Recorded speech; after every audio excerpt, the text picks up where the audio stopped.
Di tahun 2022 ini, Bibit dipercaya oleh Kementerian Keuangan Indonesia untuk menjadi mitra distribusi penjualan SBN. Jadi, kalau kita lihat di aplikasi Bibit, dari 24 Januari kemarin, kita udah bisa beli SBN seri pertama yang dikeluarin pemerintah tahun ini nih, yaitu ORI 21. SBN dan ORI 21 itu apa sih? Sebelumnya, halo teman-teman online, salam kenal, namaku Vali. Di video kali ini, aku akan ngejelasin tentang apa itu SBN, jenis-jenis SBN, dan apakah menarik investasi di SBN kalau kita bandingin dengan instrumen lain seperti deposito atau reksadana. Stay tune terus ya. Kita mulai dari SBN ya. SBN ini adalah surat hutang yang diterbitin oleh pemerintah Republik Indonesia dalam rangka untuk membiayai anggaran negara. Kita sebagai masyarakat Republik Indonesia bisa ikut berkontribusi nih dalam membangun negara dengan meminjamkan uang kita ke negara. Ini juga menjadi pilihan instrumen investasi karena kita juga bakal dapat imbal hasil. Simpelnya nih, dengan investasi di SBN, kita minjemin uang ke negara. Sebagai gantinya, kita akan mendapatkan keuntungan berupa kupon. Kupon itu sama aja dengan imbal hasil yang dibayarkan oleh pemerintah kepada investor SBN. Kupon ini tuh dihitung dalam persentase terhadap jumlah pokok utangnya dalam setahun. Nah, untuk pembayaran kuponnya biasanya dibayarkan setiap sebulan sekali. Untuk tanggalnya biasanya ditentuin. Kelebihannya apa sih kalau misalkan kita investasi di SBN? Yang pertama, aman dan 100% dijamin oleh negara karena pembayaran kupon dan pokoknya ini dijamin oleh undang-undang tanpa ada batasan nominal ataupun syarat. Kalau kita bandingin dengan instrumen deposito itu juga dijamin sama lembaga penjamin simpanan, tapi maksimalnya hanya 2 miliar. Itu pun bersyarat. Untuk deposito, kalau misalkan mau dijamin oleh LPS, maksimal bunganya hanya 3,5%. Jadi kalau di atas itu udah nggak dijamin sama LPS. Sedangkan kalau SBN ini nggak ada batasannya ya. Terus kedua, pajak SBN ini lebih rendah daripada deposito. Pajak SBN sendiri 10%, sedangkan untuk deposito di 20%. Nah, keuntungannya juga lebih tinggi nih daripada deposito. Kalau kita lihat dari rata-rata deposito 4 bank BUMN nih ada di sekitar 2,65%. Sedangkan obligasi yang sekarang lagi di masa penawaran itu di 4,9%. Walaupun kalau misalkan kita bandingin dengan return reksadana, emang masih tinggian reksadana sih. Ini aku kasih contoh reksadana pasar uang yang paling populer nih, Sukorinvest Money Market Fund. Dia bisa kasih return 5,35% per tahun. Bahkan reksadana obligasi yang pernah aku bahas di video sebelumnya bisa kasih return sampai 8% per tahun. Tapi balik lagi ya, keuntungan itu akan selalu seimbang dengan resikonya. Walaupun reksadana itu investasi yang aman, tapi keuntungannya itu nggak dijamin. Masih ada resiko penurunan dan lain-lainnya. Sedangkan kalau SBN ini, kupon dan pokoknya itu udah dijamin sama undang-undang.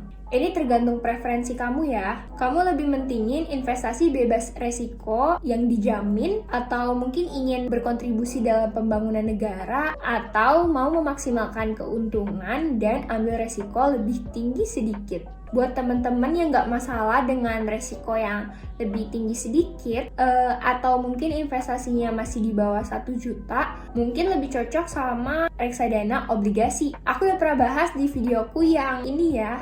Jadi sebenarnya SBN ini cocok untuk siapa sih? Yang pertama, SBN ini cocok untuk yang ingin menempatkan uangnya tapi nggak mau ada resiko penurunan sama sekali. Terus jangka waktu investasinya 2-3 tahun karena rata-rata tenor dari SBN sendiri sekitar segitu. Terus mau passive income atau mau cash flow setiap bulannya nih? Karena kupon atau imbal hasil SBN ini dibayarkan setiap bulan sekali. Nah, sekarang aku mau jelasin tentang jenis-jenis SBN.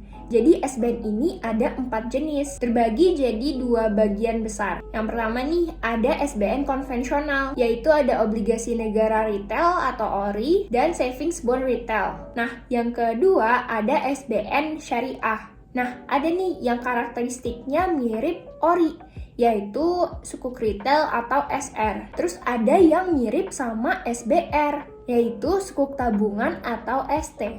Aku jelasin dulu karakteristik dari ORI dan SR. Jadi yang pertama, kuponnya ini fix, gak berubah-ubah. Terus biasanya tenor atau jangka waktunya itu 3 tahun. Tapi untuk ORI dan SR ini bisa diperjualbelikan sebelum jatuh temponya di pasar sekunder. Jadi kita punya potensi capital gain nih kalau misalkan kamu menjualnya di harga yang lebih mahal. Nah, kemudian untuk SBR dan ST ini, kuponnya ini floating with floor. Besaran kuponnya akan disesuaikan dengan perubahan tingkat suku bunga Bank Indonesia sebagai acuan. Jadi pas suku bunga acuannya naik, bisa jadi kupon kita ikut naik nih. Tapi nggak akan turun ya karena ada floornya atau kupon minimal yang udah ditentuin di awal. Untuk tenor atau jangka waktunya biasanya 2 tahun dan nggak bisa diperjualbelikan. Tapi ada fasilitas early redemption nih. Kita bisa jual 50% setelah kepemilikan 1 tahun. Nah, sekarang lagi ada penawaran SBN ORI 21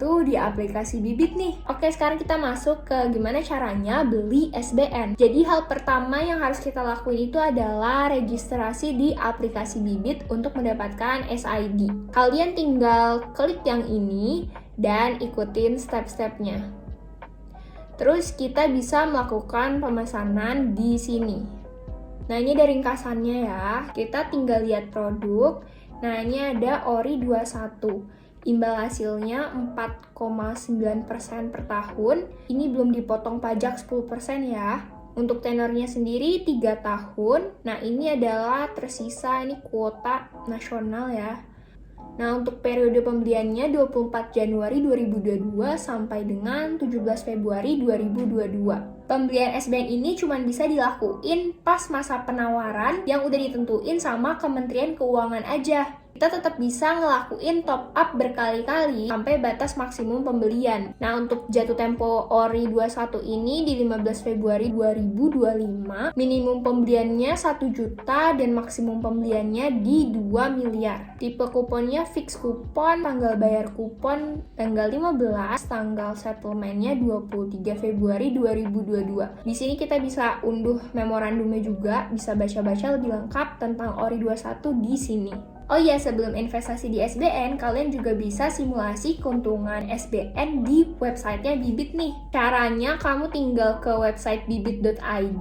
Ini belum ada di aplikasinya ya. Kita tinggal klik yang SBN, terus scroll ke bawah yang simulasi investasi.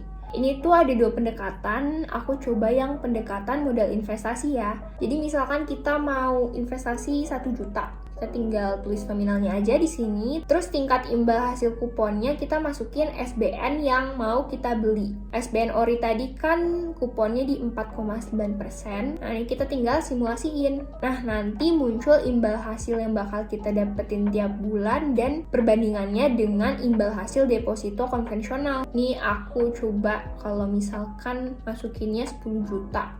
Tinggal diubah aja sama nominal yang mau kamu investasiin ya. Nah, kita tinggal klik beli aja ya. Ini aku masukin nominal paling minimum 1 juta. Terus ini bisa pilih nih, mau di portofolio yang mana. Nah, aku klik beli ya. Kita tinggal klik konfirmasi, terus jangan lupa untuk baca memorandum informasinya. Nah, setelah itu tinggal checklist, terus lanjut ke pembayaran. Nah, ini ada beberapa opsi untuk pembayarannya. Nah, setelah itu kalian bakal dapat email masuk atau bisa langsung aja lihat di Bibit untuk history transaksinya. Oke, sekian dulu video dari aku. Semoga menjawab ya buat kalian yang masih bingung nih mau investasi di SBN, reksadana, atau deposito mungkin. Kalau kalian suka sama videonya, boleh tolong bantu buat like atau share ke teman-teman kalian. Thank you for watching. See you next time.